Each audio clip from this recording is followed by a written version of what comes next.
દ્વારકામાં ફૂલડોળ ઉત્સવ નજીક છે ત્યારે યાત્રાધામ દ્વારકામાં યાત્રિકોની ભારે ભીડ ઉમટી છે ત્યારે દ્વારકામાં હાલ ભક્તિમય માહોલ જોવા મળી રહ્યો છે।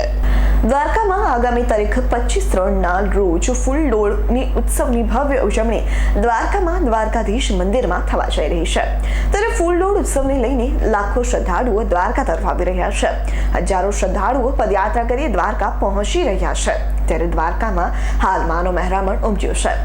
દ્વારકાધીશમાં અનન્ય શ્રદ્ધા ધરાવતા ભક્તો દર વર્ષે દ્વારકાધીશ સંઘ હોળી ધૂળેટી પર્વ પર રંગે રંગવા આવતા હોય છે ત્યારે હાલ ભક્તિમય માહોલમાં દ્વારકામાં ફૂલડોળ ઉત્સવને લઈને ભક્તોમાં ભારે ઉત્સાહ જોવા મળી રહ્યો છે।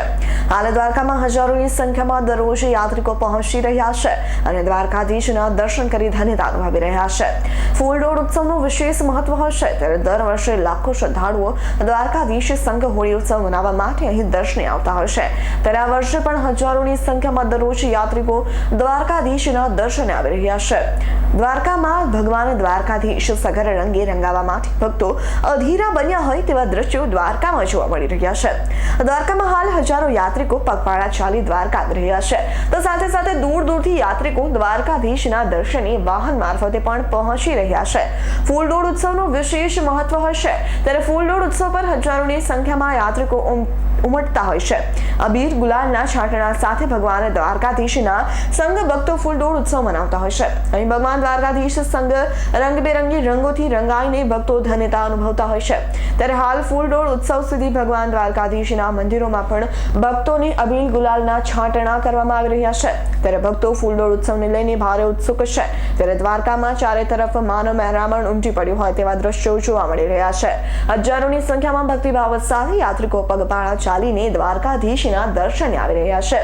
સાથે દ્વારકા પર સવારથી સાંજે યાત્રિકોની ભારે ભીડ જોવા મળતી હોય છે। ફૂલડોળ ઉત્સવ પર જ્યારે લાખોની સંખ્યામાં ભક્તો દર્શન કરવા માટે આવતા હોય છે ત્યારે ફૂલડોળ ઉત્સવને લઈને તંત્ર દ્વારા પણ તમામ તૈયારીઓ પૂર્ણ કરી દેવામાં આવતી હોય છે। જિલ્લા પોલીસ વડાના માર્ગદર્શન હેઠળ 10 જેટલા દિવસ પી કક્ષાના અધિકારીઓના નીચે પીએ અને પીએસઆઈ સહિતના 1300 જેટલા પોલીસ જવાનો પણ આ ફૂલડોળ ઉત્સવ પર ખડે પગે પોતાની ફરજ નિભાવશે। યાત્રિકોની સલામતીને ધ્યાનમાં લઈને દ્વારકા શહેરમાં ચુસ્ત પોલીસ બંદોબસ્ત પણ ગોઠવવામાં આવ્યો છે। સાથે જ દ્વારકા નગરીમાં ડ્રોન તેમજ સીસીટીવીની મદદથી સતત બાદ નજર રાખવામાં આવશે। દ્વારકામાં હાલ ભક્તિમય માહોલ વચ્ચે તંત્ર દ્વારા ફૂલડોળ ઉત્સવને લઈને તમામ તૈયારીઓ પૂર્ણ કરી દેવામાં આવી છે ત્યારે ભક્તો પણ ભગવાન દ્વારકાધીશના શંખ ફૂલડોળ ઉત્સવ ઉજવવા માટે હાલ અધીરા બન્યા છે। જય દ્વારકાધીશ મિત્રો, હું છું લોકગાયક પ્રતાપ ગઢવી। જણાવતા આનંદ થાય કે હોળી ઉત્સવ દર વર્ષની જેમ આ વર્ષે પણ દ્વારકાધીશજીની સાનિધ્યમાં અત્યારે આનંદ રંગે ભંગે ઉજવાઈ રહ્યો છે ત્યારે ખાસ કરીને હજારો માણસો યાત્રિકો આવી ચૂક્યા છે, સેંકડો આવવાની તૈયારીમાં છે ત્યારે સૌને અહીંયામાં એક જ ઉમળકો છે કે હોળી ઉત્સવ કનૈયાલાલના સંગે ઉજવી અને અધીરા બની। એટલા માટે એના માટે કડી કૃષ્ણ ભગવાન માટે ગાવી હોય કે દ્વારકાનો નાથ મારો રાજા રણ છોડ છે, એને મને માયા લગાડી રે, એને મને માયા લગાડી મારે વાલે, એને મને માયા લગાડી રે, દ્વારિકાનો નાથ મારો રાજા રણ છોડ છે, એને મને માયા લગાડી રે।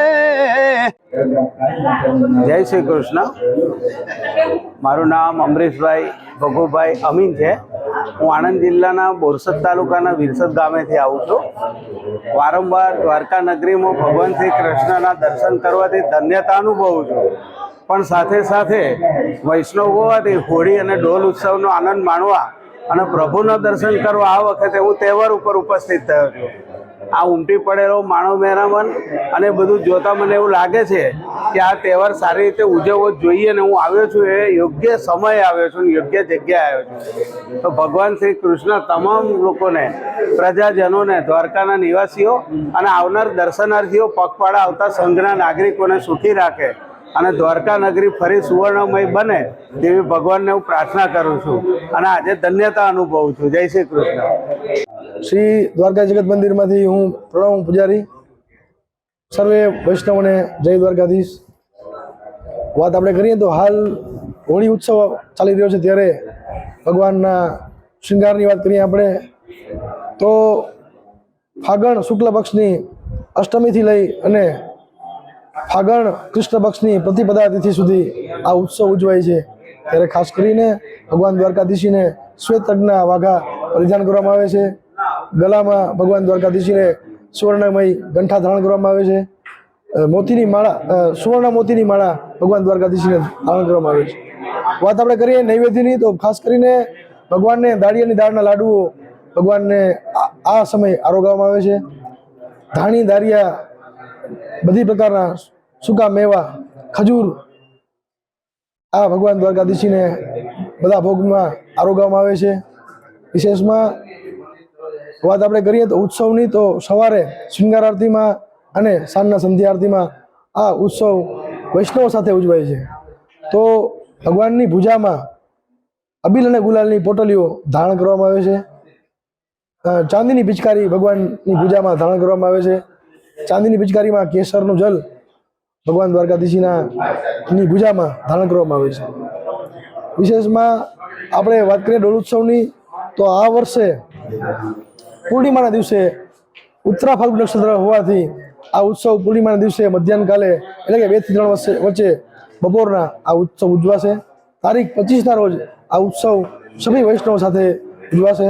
વાત થોડી આપની માધ્યમથી કહું તો પ્રશાસન દ્વારા ખૂબ સારી વ્યવસ્થા કરવામાં આવી છે. અનેક કેમ્પો પણ અલગ અલગ વૈષ્ણવો દ્વારા લગાવવામાં આવ્યા છે. કોઈ યાત્રિકોને કોઈ પ્રકારની અસુવિધા ન થાય, તમામ પ્રકારની સુવિધા પ્રાપ્ત થાય એવા તમામ વૈષ્ણવો દ્વારા એક પ્રયત્નો કરવામાં આવ્યા છે. મેડિકલ કેમ્પો પણ લગાવવામાં આવ્યા છે. કારણ કે હર સાલની જેમ આ વખતે પણ લાખોની સંખ્યામાં પદયાત્રીઓ પધાર્યા છે. તો સુંદર મજાની વ્યવસ્થા પ્રશાસન દ્વારા કરવામાં આવી છે અને દર્શનમાં કોઈ પણ પ્રકારની અડચણ ન થાય ને સહેલાઈથી સર્વે વૈષ્ણવો દર્શન કરી શકે એવી પણ સુંદર મજાની વ્યવસ્થા પ્રશાસન દ્વારા કરવામાં આવી છે.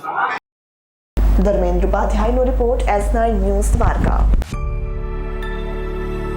અમારી તમામ માહિતીથી અપડેટ રહેવા માટે જોડાયેલા રહો S9 ન્યૂઝ સાથે.